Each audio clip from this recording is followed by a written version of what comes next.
Hi, good evening. I'd like to welcome you to Poem Praise 2. And peace and blessings be upon you and your family this evening. Now, for this evening, we are going to go ahead and get into coping with your partner's jealousy. Currently, right now, we're on chapter 2 here on Poem Praise 2. And if this is your first time joining us, the title of chapter 2 is Triggers.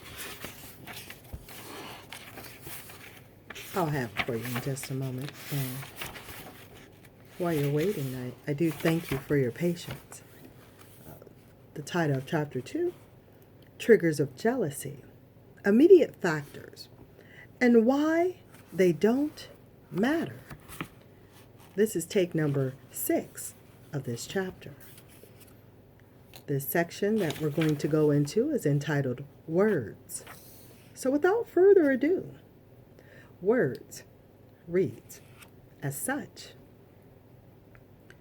Words can trigger jealousy by evoking images, bypassing defenses, and inflicting narcissistic wounds, which are injuries to a person's essential self. See chapter 5. And we'll learn about that in the future, since we're on chapter 2. You cannot know which words or comments, spoken under which circumstances, will wound and allow jealousy to emerge. Your partner herself may not be able to tell you what words are guaranteed to set her jealousy off. Indeed, the same words used under different circumstances can elicit different responses and different reactions. Also noted before, images are very powerful influences on thinking, and they are not always under the person's control. Certain words, when spoken, may evoke images in a person's mind that are unwelcome, uncomfortable, and difficult to dismiss. You can never be sure what words will uncover buried associations with past experiences and feelings. To get a feel for how this happens, try this following exercise. Exercise number 5 is entitled Associations. And what you'll need for this exercise is a sheet of paper and a pen or pencil. Now for the procedure, you're going to find a quiet place to work where you will not be disturbed. Write the following list of words in a vertical column on one side of the paper. Garden, weeds, flowers, birds, sad, sun, grass, yellow, sprinkler, and pleasant. Number 2. As quickly as possible, write an image or association for each word in the order it appears. Don't skip a word and don't think about the image. Just write whatever pops into your mind. It is helpful to not evaluate, edit, or change your first thought. Okay? Number 3. Look at the list of images and associations you have generated. Now write a sentence about yourself that includes the images or association. Try to stay away from I like and I don't like. Focus on your inner experiencing, past and present relationships, and your hopes, wishes, dreams, and the like. For example, if an association for weeds was tough, you might write a statement about yourself such as, I could be tough when it is necessary. Number 4, read your sentences and associations. Write a summary statement about what your associations evoke for you.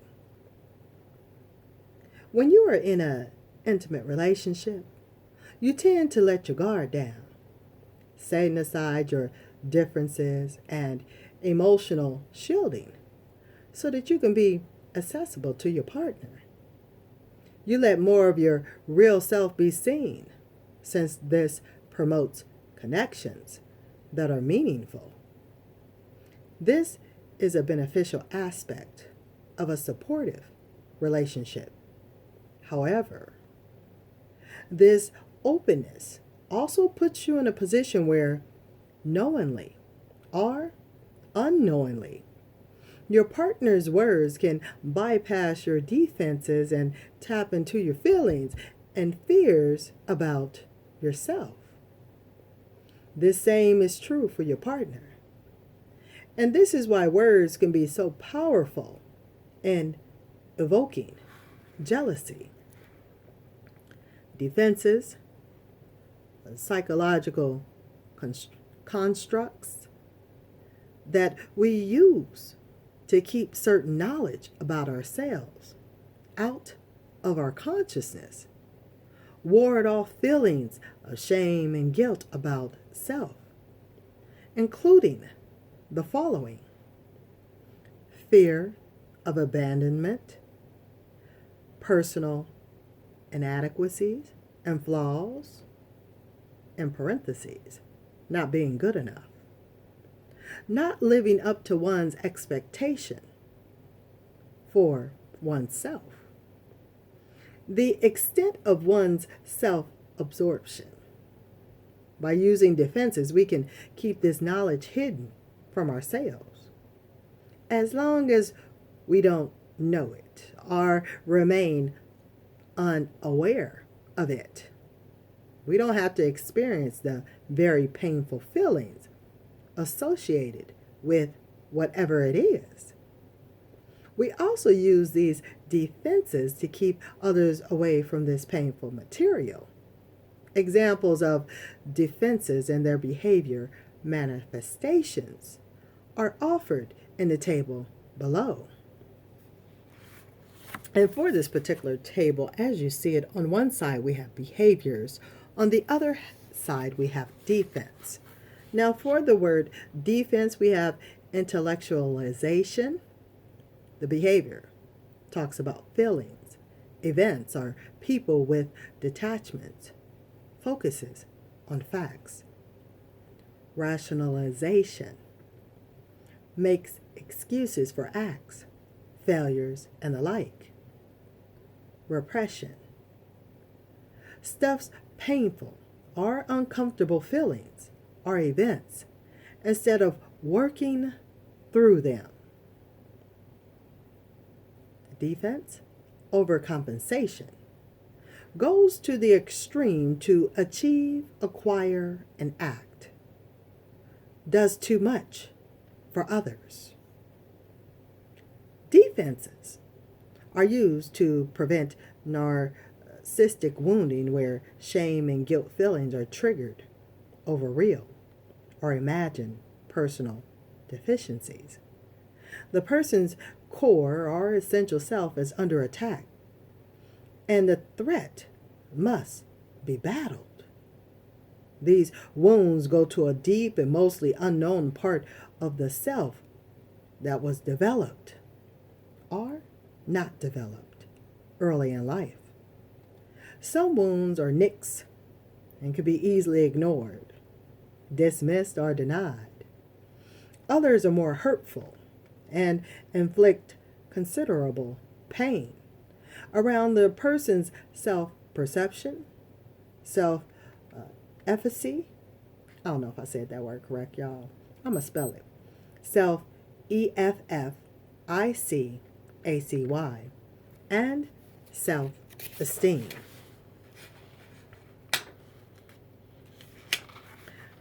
Let's go back to the personal deficiencies, real or imagined, that are feared. These are internalized parental messages about one's worth and value that were transmitted from birth on. These messages were incorporated as a part of the self and are an important component of one's self-concept. How your parents perceived you was taken into yourself. And both the perception and taking in occurred on the unconscious level. As an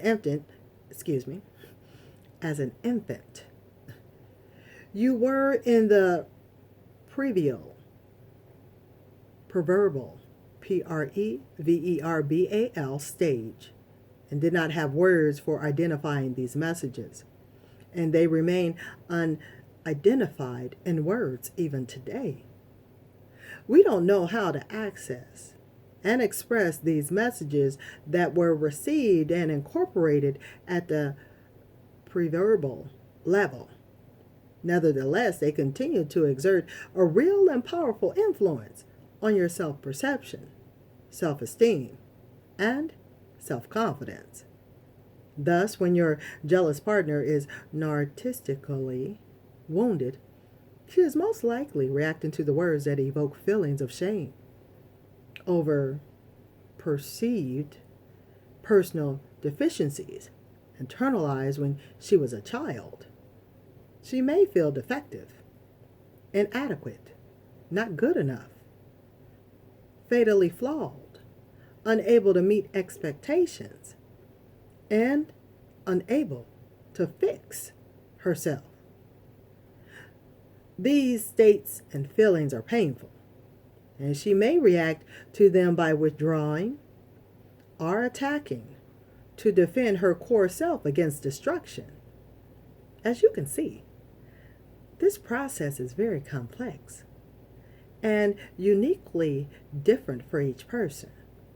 You cannot understand the precise workings of the process in your partner, just as she doesn't understand much or any of it.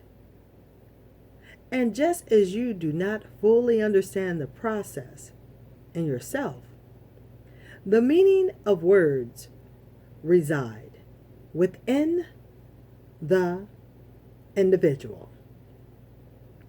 And this does complete take number 6 of chapter number 2. For I know we usually read about 10 or 15 minutes, but I don't want to go into the next section and stop in the middle of a section because we have completed the section words. Our next section that we're going to go into here in chapter number 2 is going to be clothing. And as I see, I'm not going to hold you with clothing too long because then we'll be done with chapter 2. Well on into chapter 3, which I could certainly let you know that while I'm letting you know some previews of what's to come.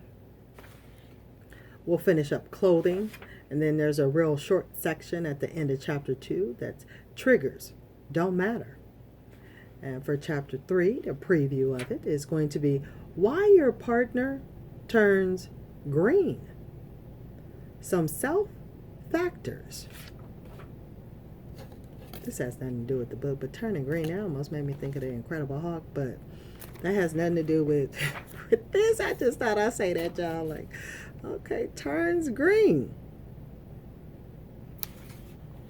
Okay, Nina Brown gonna break that down. You know, the author gonna break that down, what she mean by that when we get deep into chapter number 3, and we gonna see what it means and why your partner turns green.